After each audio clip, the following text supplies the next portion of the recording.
कनिष्ठ महाविद्यालय शिक्षक संघटनेची गेल्या 50 वर्षापासून प्रचलित असलेली संच मान्यता पद्धत बदलून शासनाने 2025-26 या शैक्षणिक वर्षासाठी नवी संच मान्यता जाहीर केली आहे। या निर्णयामुळे राज्यातील हजारो शिक्षकांच्या नोकऱ्यांवर गदा येण्याची भीती व्यक्त होत असून निर्णयाविरोधात शिक्षक संघटना आक्रमक झाली आहे। तसेच अन्यायकारक निर्णय मागे घेतला नाही तर तीव्र आंदोलनाचा इशाराही देण्यात आलाय।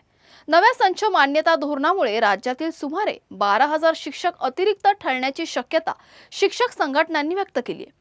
कोल्हापूर, सांगली, सातारा, रत्नागिरी आणि सिंधुदुर्ग या जिल्ह्यातील सुमारे 2,000 शिक्षकांवर याचा परिणाम होऊ शकतो अशी भीती व्यक्त होतीये।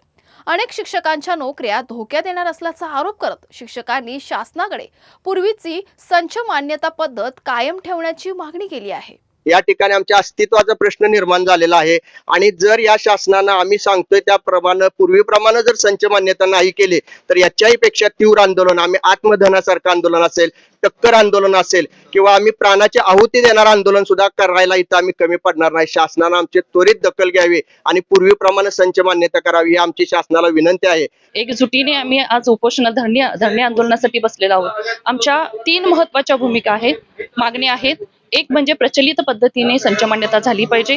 पहिली म्हणजे 45 मिनिटाची संच मान्यता आपली तासिका झाली पाहिजे, 40 मिनिटाची आम्हाला नको आहे। दुसरा आहे मुद्दा म्हणजे 20 जी विद्यार्थ्यांची बॅच आहे, प्रॅक्टिकल बॅच, ती न होता 30 विद्यार्थ्यांची बॅच न होता 20 विद्यार्थ्यांचीच बॅच असावी। आणि तिसरी म्हणजे कुठली आमचे तर शिक्षण जे शारीरिक शिक्षक आहेत आपल्या शारीरिक शिक्षणाचे, त्यांचे जे तास आहेत हे तास आम्ही दुसऱ्यांना देत आहोत आणि त्यांची संच मान्यता दुसऱ्यांची संच मान्यता करीत आहोत।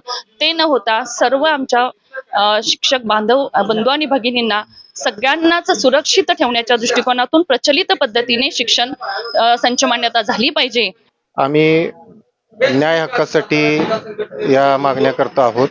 प्रचलित पद्धतीनं संच मान्यता व्हावी आणि ती जर न झाल्यास तर यापेक्षाही तीव्र आंदोलन करण्याचा आमचा मानस आहे। शासनाने याची गांभीर्याने दखल घ्यावी आणि प्रचलित पद्धतीनं संच मान्यता करण्यात याव्यात ही शासनाला आमची नम्र विनंती आहे।